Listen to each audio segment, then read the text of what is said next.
right, cool. Sweet. All right, welcome to Whiskey Moments Podcast.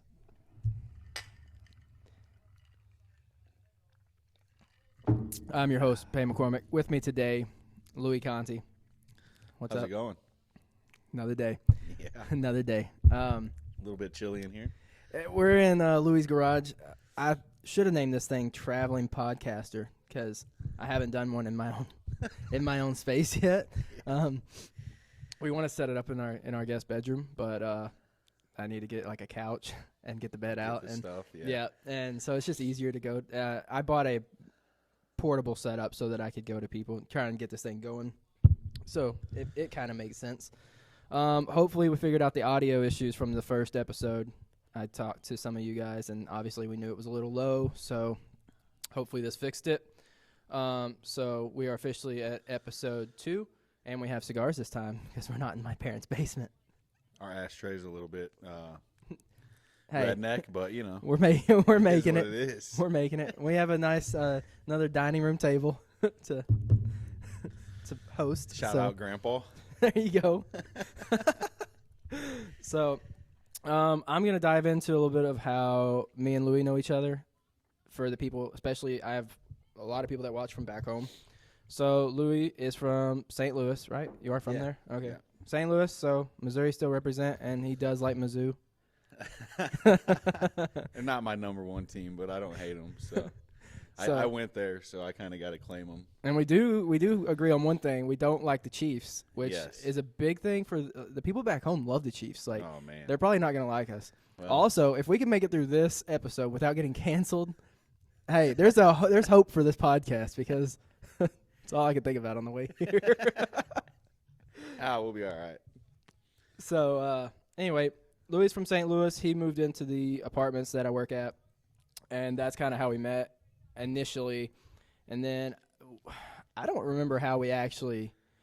The first time we probably hung out was Super Bowl. It was a year ago, Super Bowl. And I hosted. Yeah, you hosted. But we played poker. What initiated me asking you? Because I mean, other than you just being a resident, Me calling you over like 7 times for my AC not working, and we just, I guess, hit it off. I know a little there had bit. to be something else, right? There had to be something. Was there another? There may have been another event or something that we went to that sparked that. Maybe we got to talking about poker or something. Maybe one of the events at like that the apartment threw Did, on. Maybe, right. Yeah, and we definitely were talking about poker, and I was like, hey man, next time you have a poker event. Well, yeah, and let then me Super know. Bowl. So then I hosted Super Bowl at my apartment and had a bunch of guys over, and then like a week after that, I thought, why would we not do fight nights, UFC fight nights, and poker? And then we just needed a place to do it. And luckily, Louie had a garage at the apartments, a big garage. Yep. And we set it up in there and started hosting. Hung a TV. We ended up getting Wi-Fi. Did mobile. Had a hotspot. We did. I bought a hotspot. You bought a hotspot just so we could watch the fights. Yeah. And then we have them on now, so if we happen to look away for a crazy knockout, just avoid us for a minute. Ignore us. So anyway, that's kind of how we started. We started playing poker every Friday or Saturday night, and then it turned into every Friday and Saturday night. I was gonna say sometimes it was twice a week. Yeah, sometimes it's the middle of the week. Yeah. You never know. And Did that once or twice. So that's poker kind of got us there. And then let me think. What do we do after poker? Me and Louie and some of our other friends started just hanging out more after that. We all kind of got closer, and then we went and played paintball, and I hid the whole time. Yeah, Peyton, when he plays paintball, he hides in the back and shoots from the back. I'm one of those, my KD ratio's great. Yeah. 1 kill, no deaths. He never gets killed. Me, on the other hand, I run as fast as I can to the front. Yeah, you do. Yeah, you do. Louis is the first one eliminated. Sometimes it pays off, sometimes it doesn't. So every now and then you get pelted by like 17 paintballs at one time. So it's and I'm like the medic in the back. Yeah. Go back and see Peyton whenever you got I'll shot fill up your times. paintballs for you with all the extras that I had. Yeah, I literally was stealing Peyton's paintballs because he wasn't using them, and I had gone through my entire pack. So, So it is what it is. we did paintball. We've done some church events together. Yeah. The axe throwing, bull riding, whatever that was, men's event. I guess it was just a men's event that our church I think did. that was at your church. They had bull riding, axe throwing, and the paintball was his church and stuff. event. So yeah, we've done some of that stuff. I feel like we did something else, but I can't remember what it was. Those were the only 2 church events we've done, I think. Yeah, because I didn't go on the golf thing. I don't golf. Yeah. So that's not. And that wasn't even a church thing. That was buddies back home. A few of us went back and golfed. But yeah. So, yeah, anyway, then we've been Louie moved from the apartments not long ago and bought a house. Yep. And so now he's about 30 minutes away. And we have a bigger garage now. Big garage. We're in a big garage. And he's got like 4 TVs. Or something like that. He's got a lot. There's a lot of room in here. Yeah, we got 3 hung. We got 1 more to hang up. He didn't want to turn the heat on for this, but he does have heat in here. It's just we're freezing. The heat's a fire, so it was kind of. It's like, are we really going to start a fire for an hour-long podcast? I didn't feel like it would do enough, so we'll be all right. Yeah. I want to talk about the home buying experience here. So we're not in Nashville, but we're not far from it. So I guess just talk about the pros and cons of like you owning your home versus renting in Nashville. I mean, first of all, Nashville is definitely not a cheap place to buy a home. But so we're out a little bit. We're I'd say about 45 minutes from downtown Nashville. But we've got an acre, and I got a nice shop and nice home out here. So I'd say the advantages are obviously, you own it. Right. It's yours. So that's a huge part of it. And just kind of being able to have your own space, and the kids love having a yard to go play in, and dog and all that stuff. It's good to have that your own area to be all the time, not have to worry about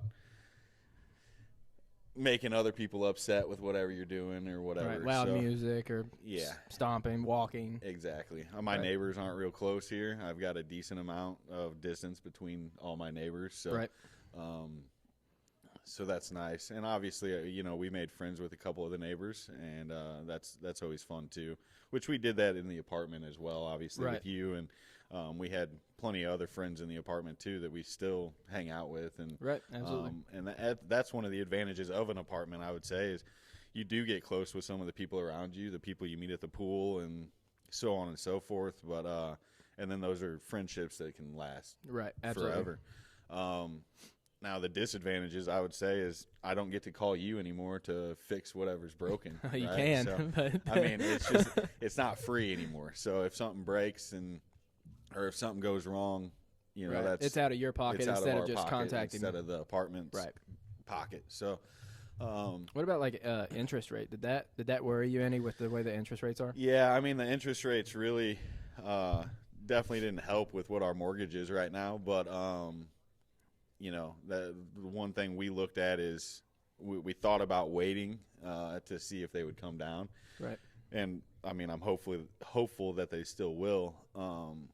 But we decided to go ahead and pull the trigger and just choose to refinance our loan when they do drop. Right. So, yeah. And that'll help our monthly payment every month and all that good stuff. But yeah, that was definitely something to think about. And then also location. We most of my work is around Nashville, in Gallatin, Hendersonville, those areas. So we are driving a little bit more, especially my wife works an hour and 10 minutes away without traffic. Jeez, so, you add that traffic in there, good old Nashville traffic, and sometimes it's 2 hours for her to get home. So that's something that we considered as well. And, it's something that she's dealing with now, and hopefully that we can fix that in the future with maybe something closer to home. But was it that far from Gallatin too, from the apartments? About 40 minutes for her to get there. I mean, she works in Franklin, so it's the south side of Nashville instead of the northeast side of Nashville. So it was always a decent little drive, but we added 30 minutes by moving out here. And then now she has to go through Gallatin, which adds some more time with traffic and that good stuff. So But we weighed all those options, and we felt that just having a home, we have a 10 and 6-year-old, almost 11 and 7-year-old. So we were ready to get our own place, have a place for them to call home, and not just an apartment that we were renting. So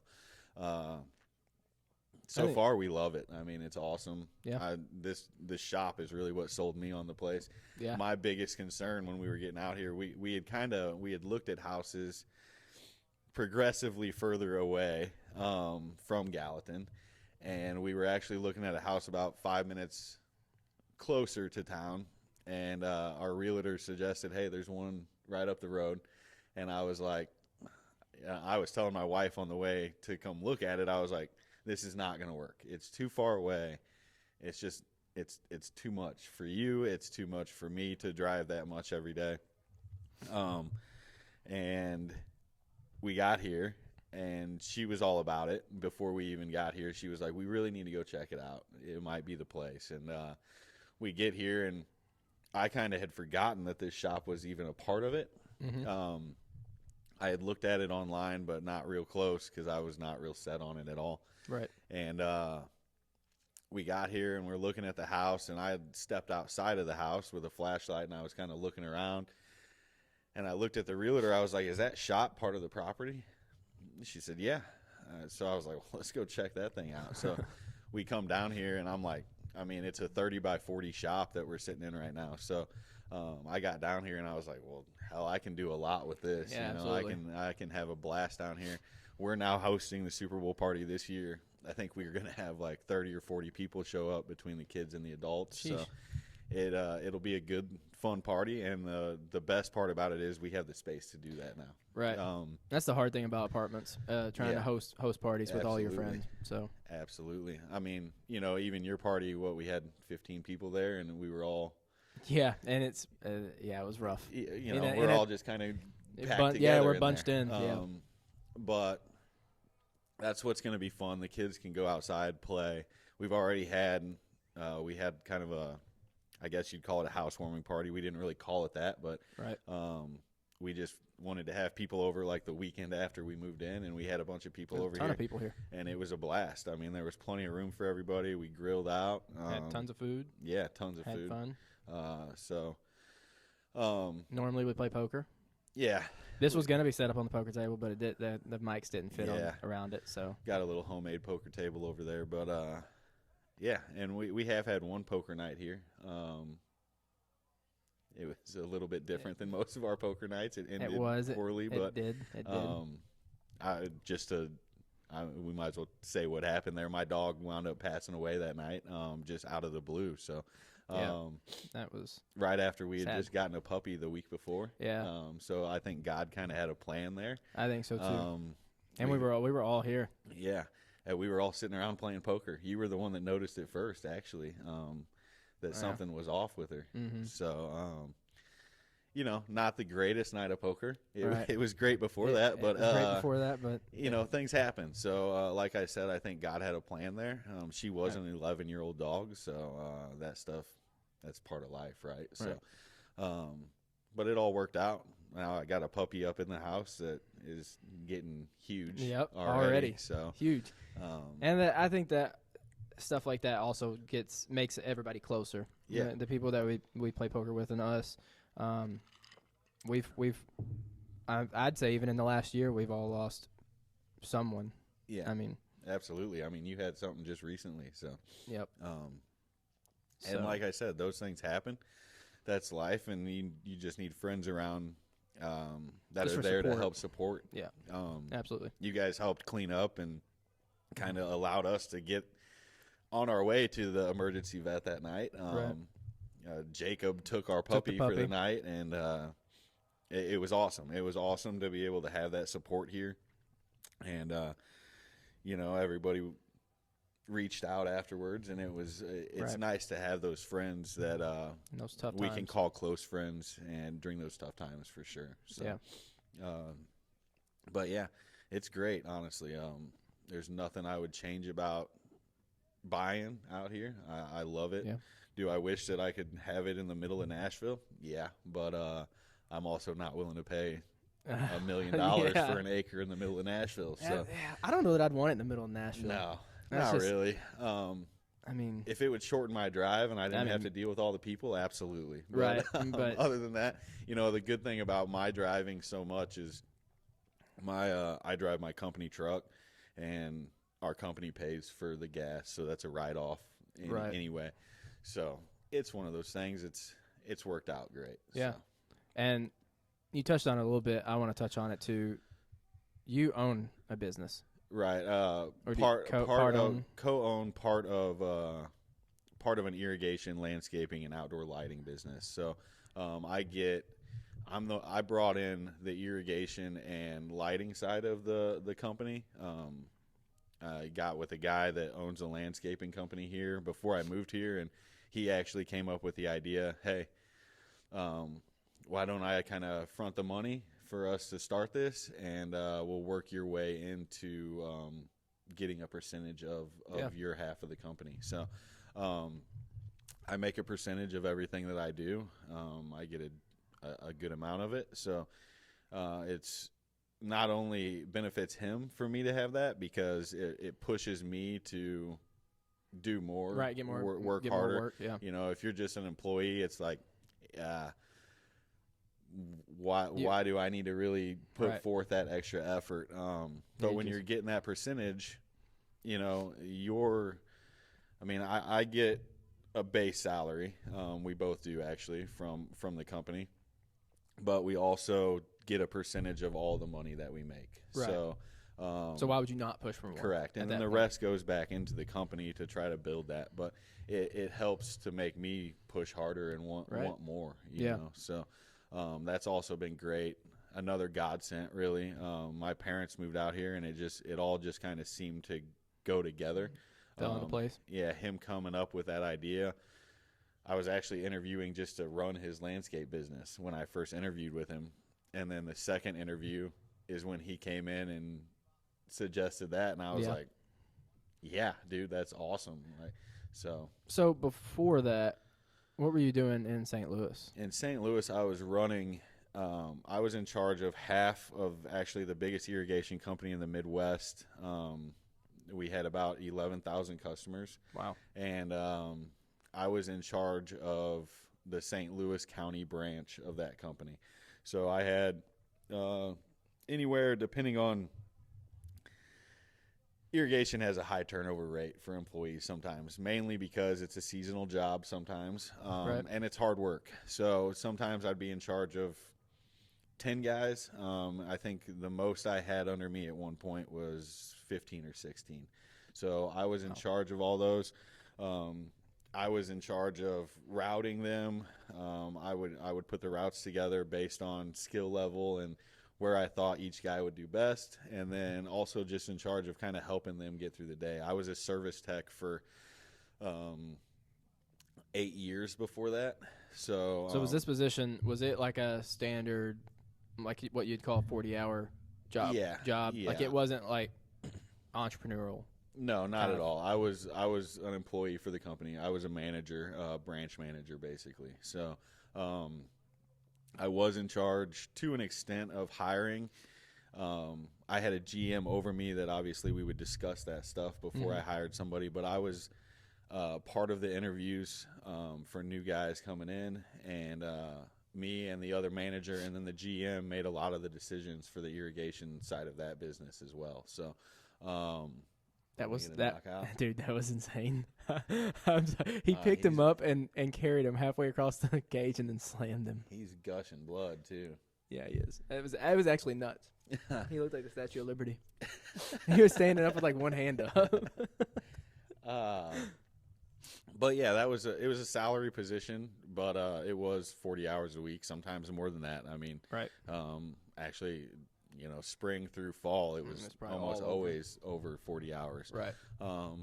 But part of my job was also to help teach and help those guys when they called me. I got to wherever they were at. Right. Or try to step them through it on the phone, just from my experience. I did a lot of installs. And when we talk about irrigation, we're talking like yard sprinklers and outdoor lighting, landscape lighting. So I had a lot of previous experience, so Right. when guys had questions, it was my job to help them get through those problems. Right. So Did it worry you coming out off of a job like that, where you're like securing a company to be in, working your way to like part owner of this other company? Did that worry you, or was the base salary like enough to like ease you a little bit, like you weren't too worried about it? But like, because obviously moving to a new state completely, and yeah, you don't have clientele out here, so. yeah. Unless you did know No, someone. I didn't. But like when we moved, we didn't know anybody. So like I Right. could imagine a sales job would be It was tough. it was tougher. definitely something I thought about a lot. The salary was enough to make it worth it. It was a significant raise just to move out here, just on the salary alone. Right. And I think one thing that eased it was, hey, if you don't get customers, then you'll help run the landscape department. Okay. And that was kind of, and you'd help run it until we did get some customers. One thing that helped is my parents have lived out here for almost 12 years now. So they knew some people, and my mom's very connected. She knows a lot of people. And my first clients were people that she knew. And Right. it really kind of took off from there, word of mouth. We haven't done a ton of advertising this yet. It's really been like 2.5 years now that we kind of really launched the irrigation side. For the first 8 months, I really just worked with the landscape Right. department and just kind of learned what they were doing, learned what they were all about. And then word of mouth and just a little bit of advertising. We're on Thumbtack was about it for a while. I feel like word of mouth goes a long ways here. It does. And it, when somebody talks about you in a good way, that's way more than anybody can do a review online or anything like that. Right. If somebody is friends with somebody else and they talk about how good of a job you did, that's more important than any 5-star review online. So that definitely helped launch us. I mean, we're not huge by any means. I'm a one-man show on the irrigation side of things, unless I'm doing a big install, and then I'll get some help from the landscape side. Right. I'll steal a couple guys for a little bit, but for the most part, it's just me, and I'm up to about 165, 170 customers that are yearly customers that I put on a plan, and it's just keeping them happy and keep that word of mouth going. Right. Now, one thing that we have talked about this year is we are going to do more advertising, but it's just going to be, the yard signs that you see put up everywhere. So Yep. just try to place them in areas that a lot of people drive by and see what that does. Advertising is a different game nowadays. It is. Especially with social media. Commercials, TV commercials don't do a whole lot anymore. Social media is the way to go. Yeah, absolutely. You make a page on Facebook or Instagram and TikTok. get people to like it. TikTok, same thing. So, Yep. It's crazy how everything's kind of evolved a little bit, and it's also crazy how quickly you can grow clientele. yeah. Oh, you absolutely can take off, and that's one of those things we're a little bit careful on how big we want to get, how fast, Right. because, like I said, I am a one-man show. So if we wind up with 400 customers. And it's just you. It's me running like crazy, and sometimes maybe not getting everywhere I need to be as fast as I need to be there. And then you start losing customers because Right.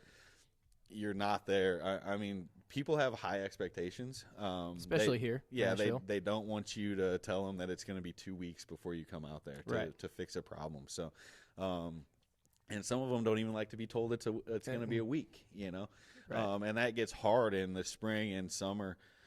Because my schedule does pack up, and then everybody's needing something right. in the summer. I mean, when they start seeing their yard dry, the first thing they're doing is, hey, I need an irrigation guy here now. Right. Not tomorrow or next week. I need it now. and everyone at the some Yeah, it's exactly. happening to everyone at the same time. And when you've already got a schedule put together, that's one thing I've tried to get good about is leaving some openings in my schedule in case those calls come in that those people are like, hey, I need you out here more quickly than what, a week or whatever. So I try to build in a couple of days in my week that aren't just completely full. Right. Obviously have some work scheduled on them, but if I get a call on Monday, that way then I can say, hey, I'll be there Thursday or I'll be there Wednesday. Right. instead of saying I'll be there next Monday or next Friday, whatever. So it's just a learning process, really, and it's been a fun learning process. I've never been in this position before where I was running it all before, so there have been some things that you got to figure out along the way. Right. Last year, the year before, I would pack my schedule as tight as I could, and then when those people call, it's like you either move some of those customers, which I do have a relationship with some of my customers where I can say, hey, I'm sorry, I've got something else that came up. Right. I've got to move you to next week or something. And some of my customers are perfectly fine with that. Right. But then you get those people that are like, oh, I'd rather not. And you just kind of learn that. And, right. It can kind of helps you pick and place. Yeah, you balance. It's a balance, right? Right. So, but it's been great. It's really, again, just a blessing to absolutely. For the guy that owned the company or owns the company, the landscape company. Just the whole process of all that has been a blessing, and getting out here. And I hope to eventually hire some guys underneath me and make this thing kind of blow up a little bit. But that's just that's another thing where you kind of gotta you don't want to jump figure into that it out. too quick. If you go too quick and you get too big too fast, then you can definitely ruin the company pretty quickly. Yeah, so. if you hire too many guys, don't have enough work, or something like that could go under. And then then you get a bad name with the people that are in the industry that, hey, yeah, this guy will hire you, but he's only got 20 hours of work for you every week. Right.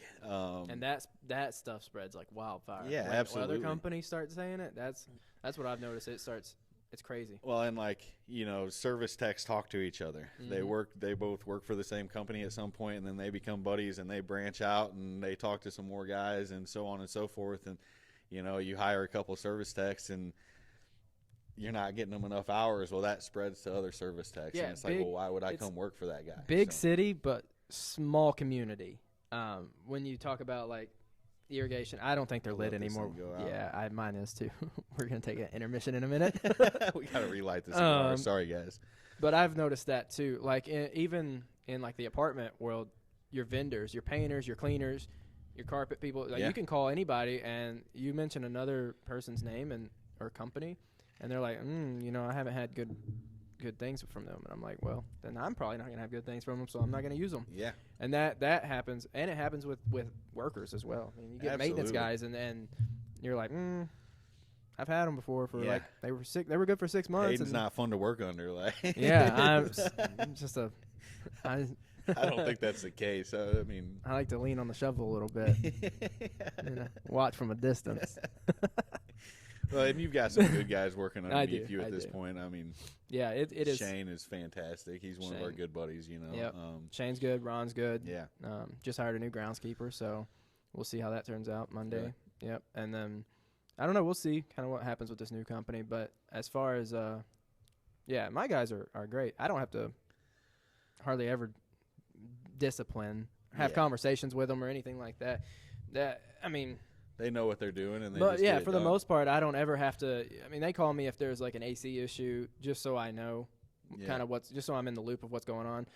But I mean, if we have just normal work orders, they just take them and go, and that's it. Take care of it. Yeah, and I don't ever have to worry about it, which I think is how it should be. I think that's not how it is in a lot of places. Not always. I mean, I can tell you, managing, you manage a couple guys, right? Managing 15 or 16 guys. Yeah, I couldn't imagine. Sometimes it's a pain. Right. And yes, was I doing less work then? Absolutely. As far as like physical labor, I did not have to do as much when I was running those guys because I had them doing it. Yes, I would go out there and help them, but I wasn't doing the work for them. I was teaching them how to get the work done themselves. Right. But then you get those guys that, man, we had guys that if it was raining a little bit, you could count on them not coming into work. And then then I have to divvy up that work to my other guys, right? And then you get guys that get irritated about that. And yep. I'll never forget, I had one guy, we had written this guy up because he was late every day. He wouldn't show up sometimes. And I'm not just talking like 15 minutes late. I'm talking like an hour late, hour and 30 minutes late, which then throws off, our first call was 8 a.m., right? So throws everything off. Now I'm having to take that 8 a.m. call and put it on somebody else who maybe didn't have an 8 a.m. call but had something, just a morning call. Right. So we had written him up, and then we put him on like a 30-day probationary period where it was, hey, if you're late again or anything, you're gone.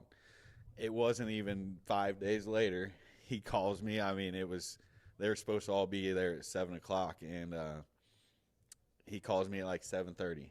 Hey, man, I just woke up. Dude lived an hour away. He shows up an hour and a half later. So at this point, it's like 9 o'clock. He's 2 hours late for work. He comes into my office, and he's like, hey, man, can I talk to you? And he starts giving me this sob story about his life and what's going on with his life, which, I mean, I get that, right? I don't expect everybody to just be perfect all the time. That's not possible. We're all imperfect people. Right. But he comes in, and he's like, does this mean that I'm fired? Yeah, dude, it does. And I'm sorry you're going through this stuff, but, like, I need a reliable person here. Right.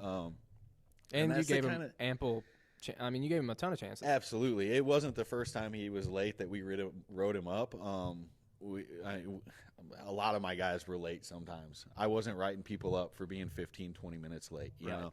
Right.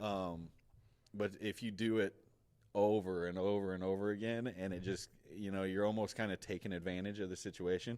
Absolutely. I kind of viewed myself as a pretty easygoing manager. I mean, every Friday I would go and I'd buy burgers or hot dogs or brats or pork steaks, and I'd sit there and grill everything before guys were getting back. Right. I'd buy them a case of beer on my dime because we couldn't do that on the company's dime. And makes sense. Yeah, well, there's some legal things that could go on there if they go driving home after a couple beers, right? So. I would get them a case of beer on my dime, grill out for them, and we'd always have kind of a little shot party every Friday. We did that, and that was something that the owner of the company was super happy that I was doing. He loved that we had that camaraderie down there, that our guys would hang out every Friday. A few guys, if they had something going on, they'd go home or whatever, but most guys, we'd hang out for a few hours after work, and I tried to be easygoing to an extent, but when guys start taking advantage of that, then you have to kind of pull that back a little bit, pull in those reins, and make an example every once in a while.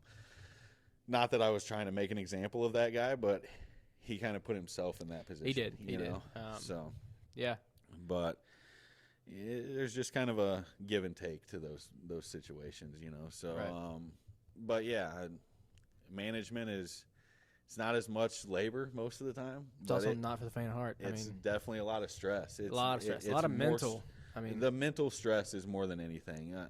The physical labor, really not a big deal. Once you're a manager, you get to do a little bit less on that end of things. But the paperwork's yours. The routing is yours. The stress is all yours. Everything's on you. Yeah. And that's kind of part of that job. You get a little bit more money to be in that position.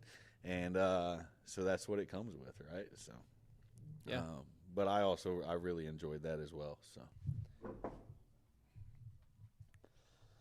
all right, now that we got these things relit, yep, now we're good to go. Got some more bourbon in my glass. Yeah, I'm committed to not letting it go out again. Yeah, that's gonna be tough. Oh, got ashes on the table. That's all right. Just wipe them on the ground. We're in a garage. It's fine. All right, on to the next topic of discussion. Another way that me and Louie bonded was gambling. And text every day about? Every day, gambling. Yeah. Sports betting, not just. Yeah, my gosh. Flying knee straight to a takedown. Okay. Anyway, we've had some really bad beats together, and then we've had some wins. Fewer wins than losses. We were trying to do that freaking. Oh yeah, we did a thing where how much did we put in initially? Was it like $50? It was only it was $25 a person. Me, you, and Shane. So we started with $75. You do it every day. And we got it up to we were doing more than one a day. It wasn't the initial plan. The initial plan was to do one bet a day. And get up to like, what was it? It was a lot of money. How much? 100,000 or something? Yeah, $100,000 over. Which I think our plan was to like stop after stop at like 50 grand. Yeah, or like any kind of grand. any couple thousand, whatever it was. The goal is to bet on any money line that's a minus 500 or greater. Or yeah. And that way it's almost a guaranteed win. Yeah. So we did that, we found out that didn't work. The rush of it took us a little by surprise, and we decided to bet more than once per day to try to speed up the process. We got up to like 600, I think, $700, and then it all went away. In one bet, one foul swoop. But you know what? The best thing is we only lost $25. Who was it? Did we bet on the Raiders? Listen, when you say we, you gotta really preface that I'm the one that told you not to do this bet. So I want everyone to know I'm awesome at gambling. Okay, yeah. Louie, we were supposed to be unanimous on if we wanted to make these bets, and I didn't want to make it. And he wanted to. It was something that was supposed to be for sure. Me and Shane. NFL. Oh, it was Cleveland. Cleveland was up on the Raiders by like 17 in the second quarter. And I said no. Yeah, and me and Shane were like, it's a good bet. Yeah. And then the Raiders came back and won. Yeah, and they called me and was like, we want to make this bet. And I'm like, I don't want to. And they were like, oh, come on. I'm like, no, I don't want to. And they're like, come on. So I was like, fine, just make the stinking bet. So they did, and then it lost. Yeah. And then those were some of the most stressful bets I think I've ever made in my Louie life. kept all the money in his account. Like, he did all the betting for us. But, I mean, we watched a few of the games together, and every single game we bet on, the minus 500s, the minus 750s, they all wound up close. Every single one of them.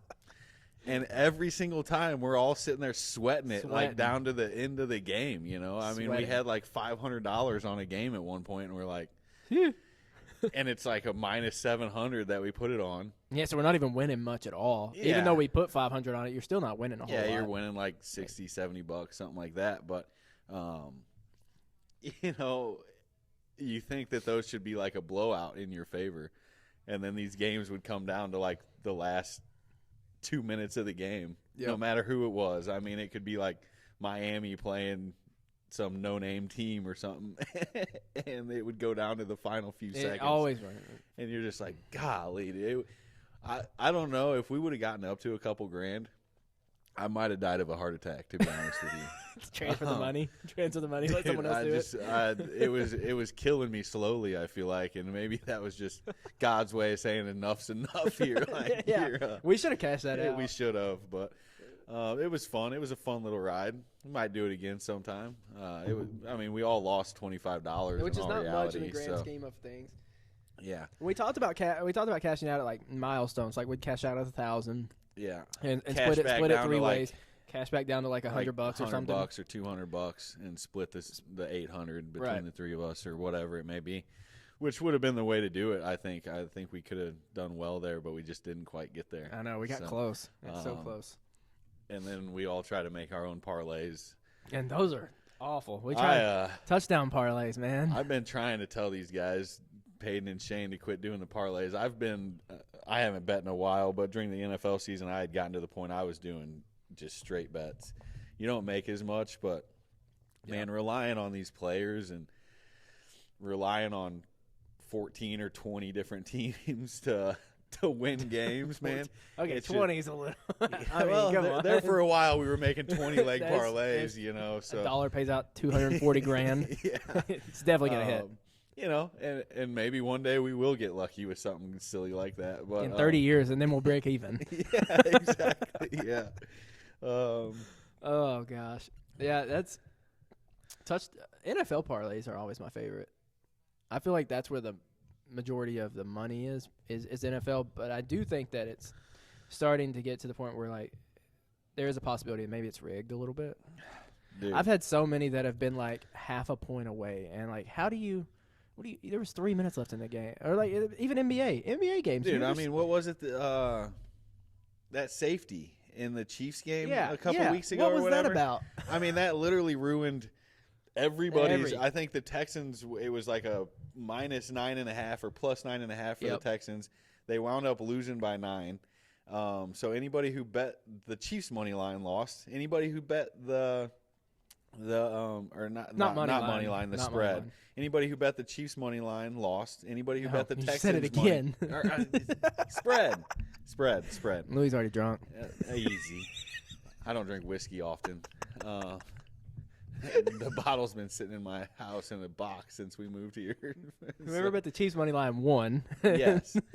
Spread. But the spread, it didn't matter which team you bet on the spread, they both lost because of that safety at the end of the game. Right. Like things are getting a little fishy. It is. A little dicey. I mean, the whole color of the Super Bowl logo every year now, and for the last, I think, 4 years, the color of the Super Bowl logo has literally had it's correlated with the two teams that are in it. Like this year it was red and green.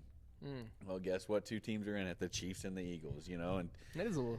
It's a little suspicious. It's almost like it's kind of scripted a little bit. Yeah, a little bit. And if it is, that's fine. Just like leak it to us a little bit. Yeah, and then seriously. And then when the Chiefs, I mean, didn't even have that good of a regular season. Yeah, I feel like they didn't play nearly as good as they normally do, and then all of a sudden the playoffs come around, and I know everybody talks about the refs, and any Chiefs fan will tell you it's good reffing. There's a lot of missed calls. Lots of missed calls. And there's some calls that shouldn't happen that continue to happen. I mean, when you have instant replay to the extent that we do, and I mean, you can watch a tennis match and they can zoom in on a tennis ball to the point that if it barely touches the line, we can call it in or out. Right. But we can't get the spots right in a game in an NFL game because we're relying on two 50-year-old guys that are 25 yards away from the play to spot the ball. Right. It's a little ridiculous. I mean, with all the replay, everybody's watching it. I mean, especially people at home know.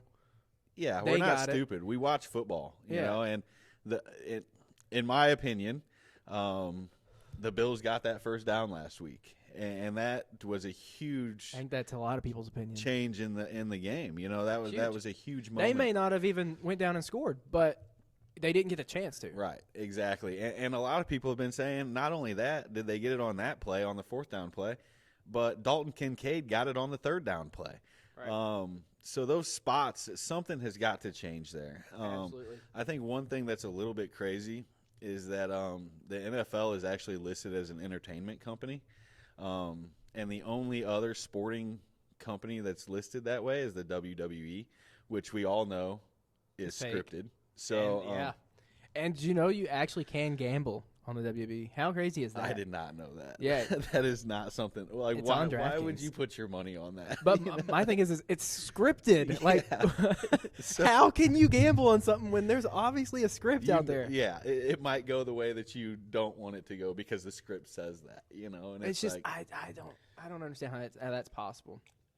The best wrestler in the world, just for entertainment purposes, might lose because the script said so, Right. And then you're out however much money you put on it. So. It's just crazy. I don't know how you can gamble on something that is – I don't know how it's legal to let people gamble on something that's, like, scripted. Because Vegas makes that money. I mean, hey, yeah.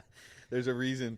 What did I tell you a couple times this year with your parlays, that they were going to make a casino with your name on it? Yeah, it'd be pretty cool, though. I didn't say you were making any of the money off of it. But, I mean, my royalties.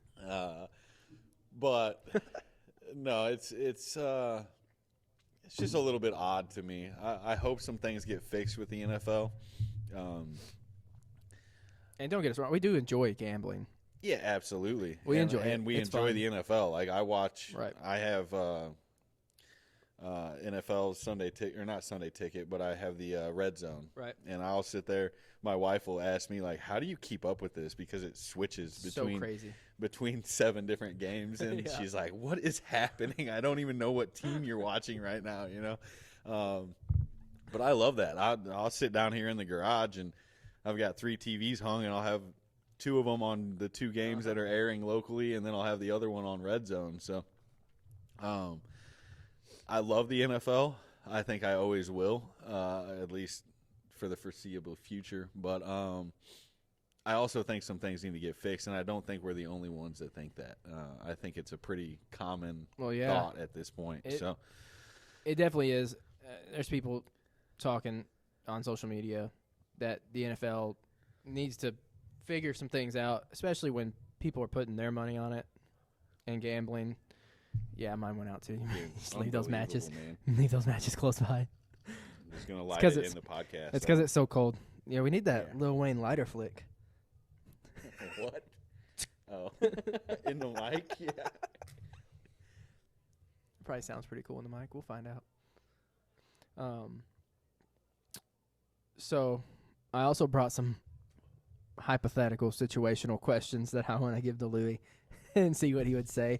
I found one of these on another podcast, and the guy that said it found it from a different podcast, but couldn't remember where he found it from. We're just passing it along. Yeah, we're just exactly. So the one that I heard it from was I think it's called the Basement Yard.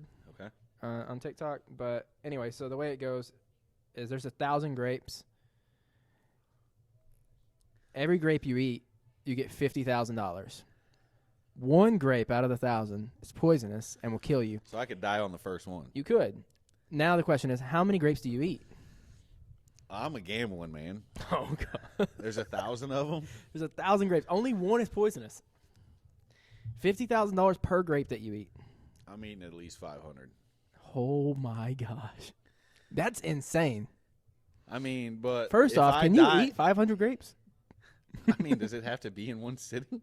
I mean, I think so. I think it's like you get a bowl and there's just 1,000 grapes. I don't know that I could eat 500 grapes at one time. But for $50,000 a piece, I'd sure give it a shot. Right. I feel like 100 is a good safe number. Probably pretty safe.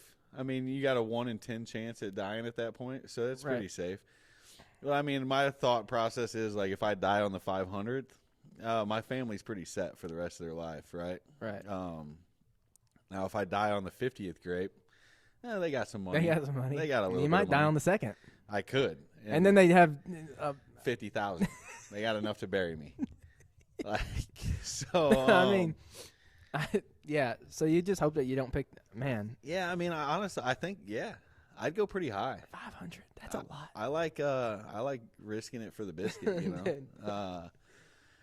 500's a lot though. Yeah, but what's 499 times 50,000? I don't know. That's math. That's math. I can't do that. Here, we got a calculator. Come on, figure out what it is. What is it here? How much money would you have? Because, I mean, if you hit 500, then you got the money. 50K times 499. Oh, you're talking if you die? It's $24,950,000. I mean, my grandkids are set at that point if I die. That's like one. If I don't die, then I'm set. You're setting pretty. I'm retiring tomorrow. 25 mil. And I'm having a good rest of my life. So until I gamble it on other stuff. I'm just saying that 25 mil, that's like one parlay for us. That's good. That's good. I don't know. That's a tough question. 500 is a lot, but it's just a lot to gamble when there's one in there that is going to kill you or could kill you. Yeah. That's so tough. It's tough. I think if the situation was actually like right in front of me, I don't know. That would be. I mean, with every one you eat, I think your thought process changes. Absolutely, just a little bit. Like if you eat 100 of them, you're still at a. What is that? Dude's ribs are broke. Broke his ribs, man. That'll win that bet. Thank you very much. We just won. Time to put in the next one. I mean, 100 times 50,000. Oh, we should be able to do that math. Is 5 million. So that's. I mean, it's not enough to like fully retire. No, but it definitely doesn't hurt anything. I mean, you can pay off everything. I think. Honestly, is 5 million not enough to retire? If you had 5 million in your bank account right now, okay, but you invest a little bit of it, right? But you got to think if it's in my bank account versus your bank account, it's different. You got kids, yeah, right? And if you talk about putting them like through college and vehicles, Not that, I mean, $5 million will cover two nice vehicles and college. You could probably cover that easily and still have some left over. But Yeah, you but talk my about like paying lifestyle off. is also changing. Right, exactly. Like, I'm buying the a different house. Right. I'm See? gonna have some nice cars myself. Right. So you mean you're talking $1 million gone right there, Yeah. and you're gonna get taxed. Absolutely.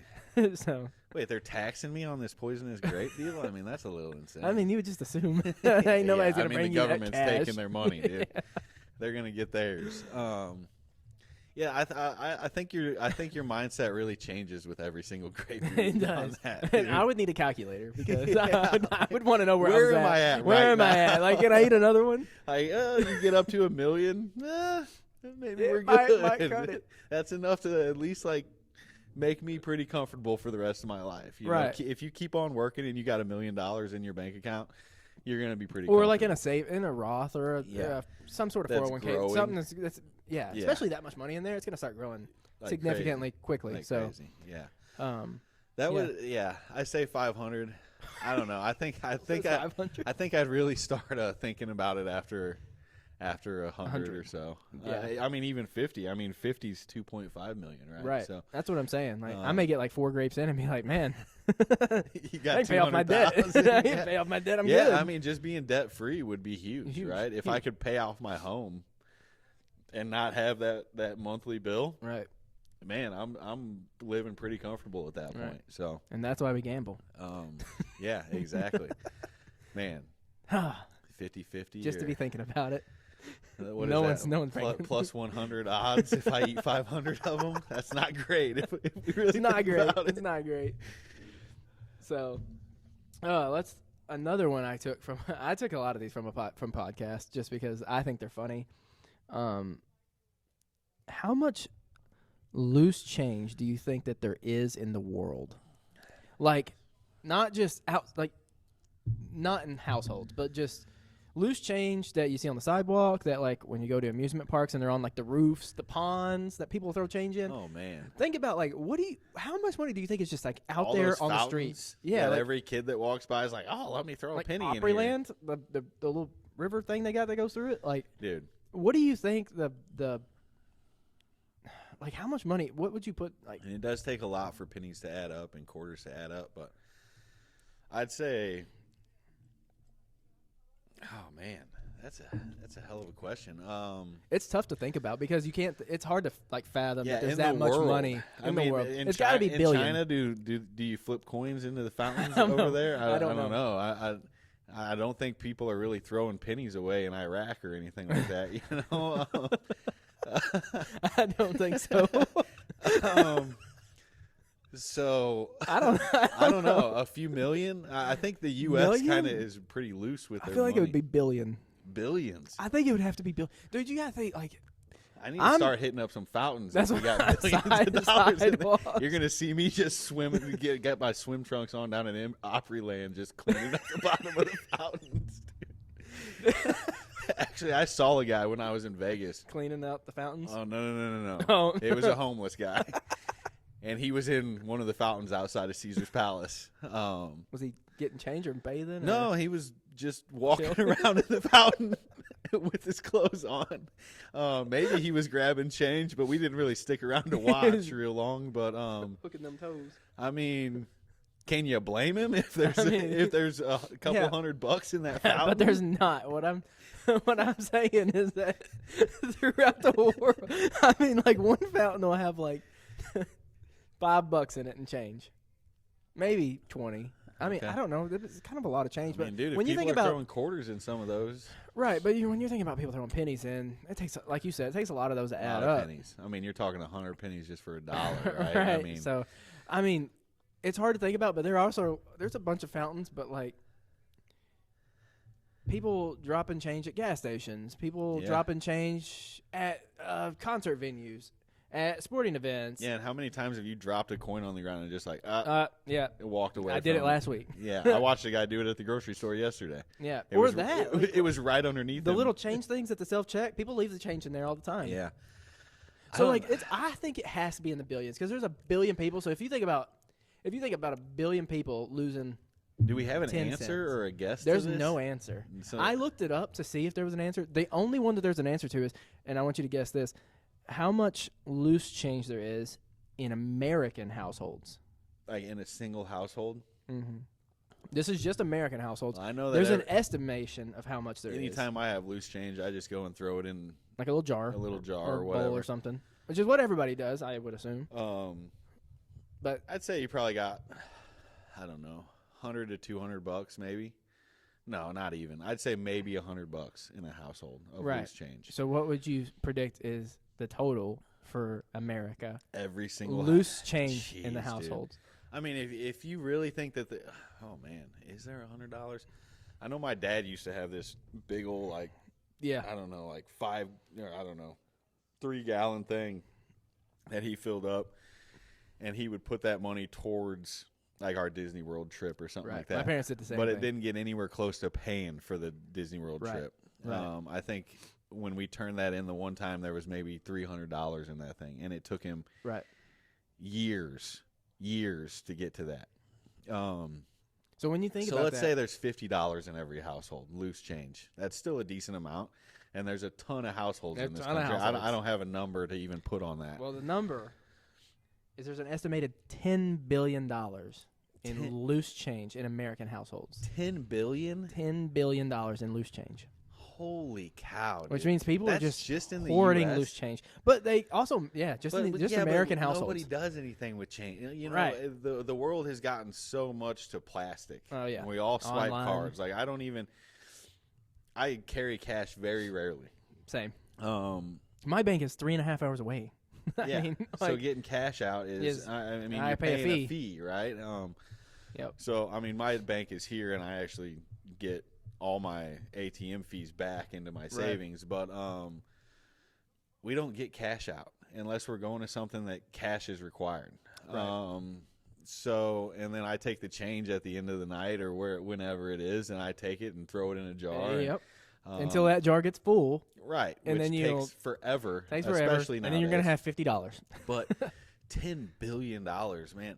So that would mean worldwide. Again, I don't know how much loose change there is in China or Mexico or whatever. UK, Scotland. I don't know how those countries work as far as is the fountain thing still a thing?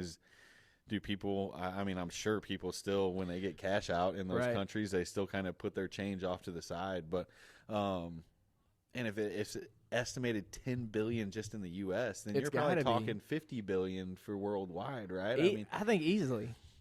That's a crazy number to think about, and a crazy number. Sorry, my wife's texting me. It's okay. And she knows I'm in the middle of this too, and she's throwing me text messages. It's okay. About lunch. That's an insane amount, dude. It's just crazy to think about. You can't really wrap your head around that amount of money. Just to think about that much money just floating out there. Just not being. Imagine, being done with imagine what the U.S. could do with that kind of with money. $10 billion in loose change in your household. It wouldn't eliminate our debt as a country by any means, or even get close, but it sure would help. You know, it Dude, would. I bet these things. They're not lit anymore. There's no way. The last thing I wrote down is not a question. Dude, I'm smoking this cigar or anything. It's just a random fact that I found that I wanted to tell you, and that is that chainsaws were first invented for childbirth in the 18th century. Excuse me. What in the world in childbirth? I've got 2 kids now. I've seen them both born. What do you need a chainsaw for in that situation? Apparently it eased the process, but I don't know how. I didn't research it. I just found I can tell you, if my wife was sitting on a hospital bed and a man and the doctor walked in with a chainsaw, it didn't ease anything.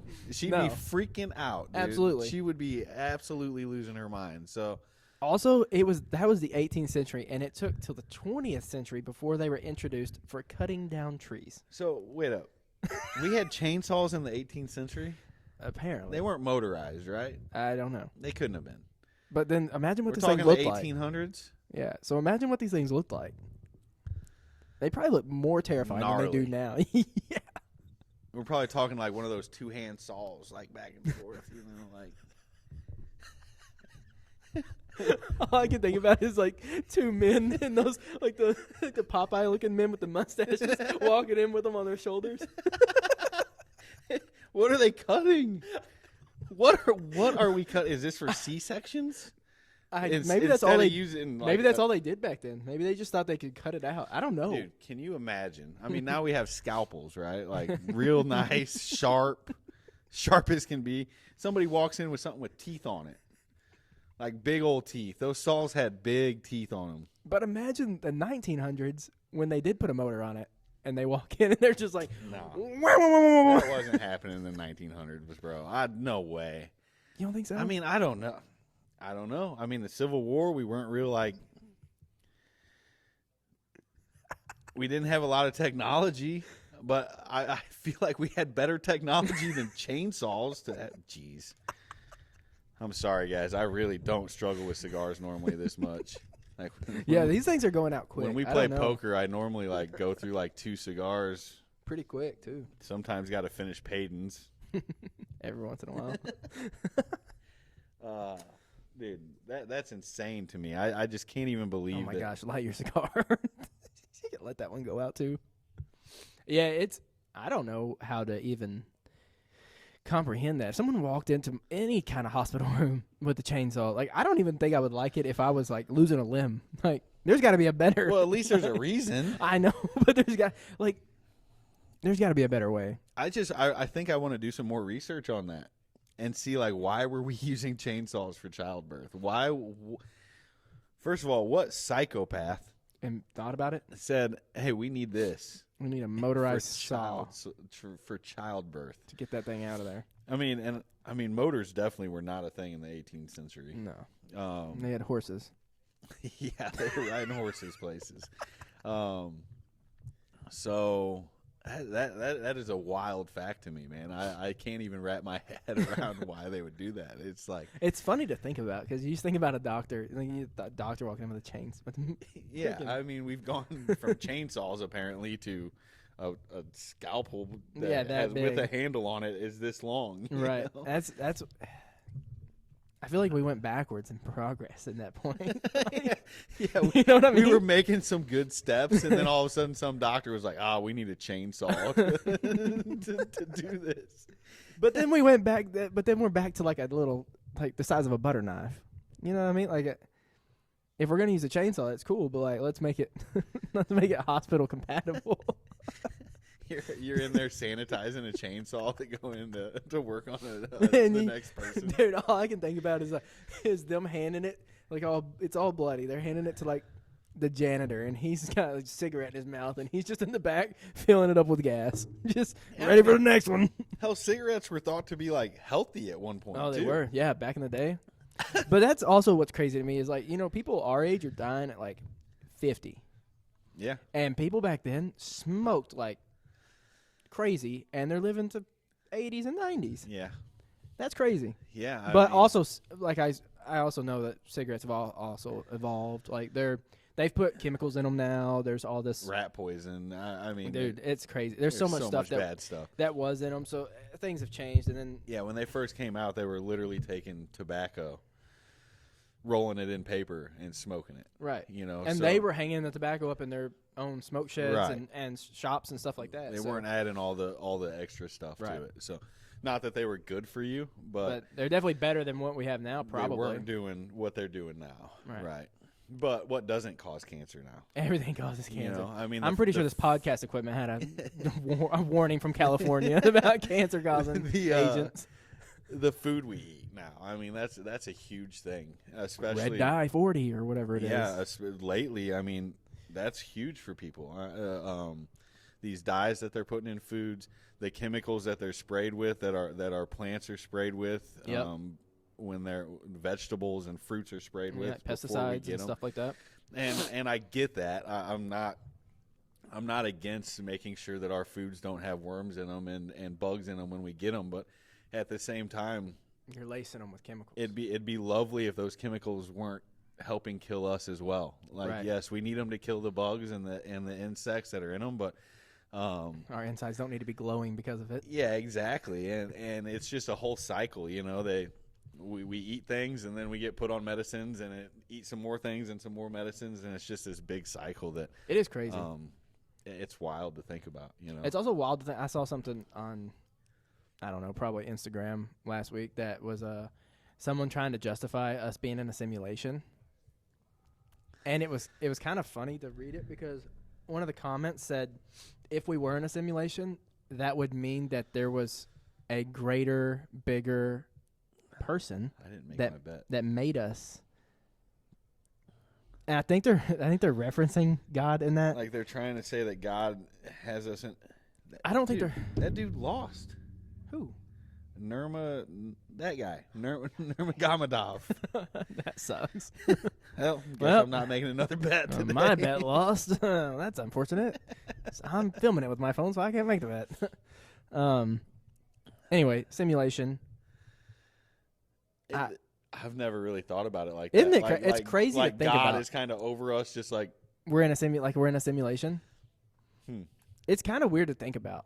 I mean, it's weird to think about. He is over us, and he does, but he doesn't like make our actions. Right, you have like free will. Like we have free will. So, but if you think of we're in a simulation, do you have free will? Do you know what I mean? Like, do we just think that we have free will, and whatever we do was actually like that's what we were made to do? Like we were supposed to do that? Oh man! See, it gets into a lot of psychological. It kind of goes against our entire thought or our entire belief system as Christians, right? Absolutely. It's just it's crazy to think about. It just gets your mind going. I mean, hell, the other day in the men's group that I was in or that I'm in, one of the guys asked, would the way you act and the way that you do things be changed if you found out tomorrow that God was not real? That it was all just a hoax? You need to answer that. No. Okay. Yeah, that's one thing that got that me. Really that right. That made me think a lot. Right. Because a lot of our morals are based off the things that we've learned in church, right? And believing that God is real and that someday we are going to heaven and we're going to have to answer for the things that we have done, and that determines if we get into heaven or not. So that thought and him asking that question, I mean, and this guy's a Christian. He's very much involved in the church and stuff. Right. But we just got to talking, and he threw that question out there, and it made all of us think. Like, the other thing we thought about is, are humans, is human nature naturally good, or are we naturally bad, evil? Right. My answer to that was evil. I think if none of us had those morals that we've been set with for many of years, I think we would be more selfish. We would look out for ourselves in ways and do things that wouldn't be godly in a lot of ways. So, dude, it's a crazy thing to think about, and crazy to think about that. You know, there's people that think that there's different dimensions, like the Avengers. You know, that there's another you out there in a different world, doing different things. Right. And that's just crazy. To think about it, it's crazy. It absolutely is. And do we really know? We don't. All we know was what's in the book. Right. That's what we know. And I mean, a lot of it's been proven. Right. Factual, so we can hold on to that. But until we die and go there, we don't really know. But my opinion on the whole thing is, I would rather believe in something, and if when I die, all I wind up doing is going into the ground, and that's the end of my life, so be it. But if my beliefs now get me to this place that we all call heaven, that is supposed to be kind of whatever you can imagine it to be, just great all around. Yeah. I'd rather have that opportunity. Well, yeah, absolutely, absolutely. Than not believe, and then I do just go into the ground. Right. I saw something in high school, and it's stuck in my head ever since. And it was someone's argument to like an atheist, and all they said was, if I'm wrong, I just go in the dirt. And they were like, but if you're wrong, You're going to hell. you're going to hell. And like, Where would you rather be? right, like why would you not take that chance of like being wrong about being like when you're atheist, being wrong, and you take the chance of why don't you be right and either go to heaven or go in the dirt if you're wrong. I agree. I have an aunt and an uncle. Actually, I think a couple of aunts. I'm not 100% sure, but an aunt and an uncle for sure that are, I don't know if they call themselves atheist or agnostic. I don't know the differences there fully, but Agnostic, they don't I'm pretty sure doesn't believe- believe in anything. yeah, so they don't believe that there's a God. And the funny thing is, my uncle, I know for sure, he's my dad's brother. He grew up in a Catholic church. He's also gone through about 15 years of college and has a doctorate. Wow. And I think that belief system changed over that time. And we've had this discussion. And to me, it's odd to me for him to think the way he does now. Yeah. Because his whole family thinks the other way. And I fully believe that my grandmas and grandpas that have passed away, I'm going to get to see them another day. And he doesn't believe that. You know, he thinks that they're gone now, and that's the end of it. So, so he doesn't believe in like reincarnation or like coming back, or he just believes that when you die, you go in the dirt. That's it. That's it. That's the end of your life. And I struggle with that. I struggle with that mainly because the way I've been raised as a Christian. And I struggle with the fact that he probably won't be there, right? Unless his views change and he does find Jesus and those things. And I struggle with the fact that, I might not ever see him again once we get to that point. But it's funny how your views can change when the world gets involved and things like that. And the world, in my opinion, there's actually in Genesis, it talks about the earth being evil, the earth as a whole, right? Being evil. When we were going through that in that men's group, that kind of struck me as well. Like, and that's why I think human nature, without these morals, we probably are evil people. We don't, we wouldn't have those same morals. The earth was literally evil. The ground, the plant, you know. I mean, the first earth was evil. He flooded it for a reason. Yeah, exactly. I mean, the people were.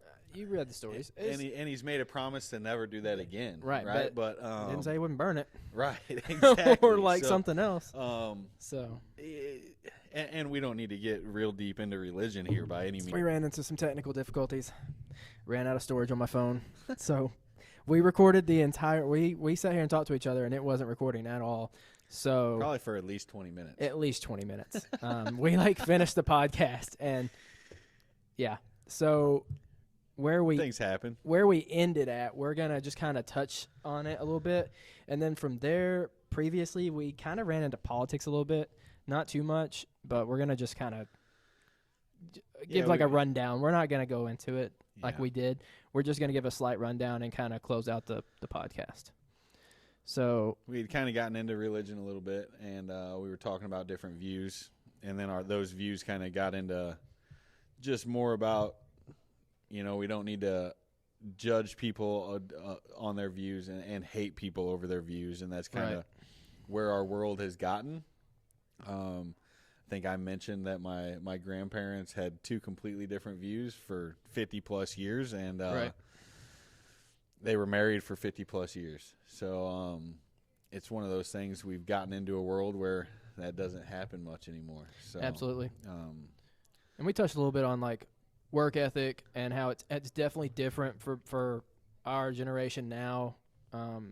We grew up where we worked as kids, 10, 12 years old, maybe younger, and that's kind of gotten away nowadays. It doesn't happen anymore. Not really. I mean, probably 1 out of 20, honestly. Yeah.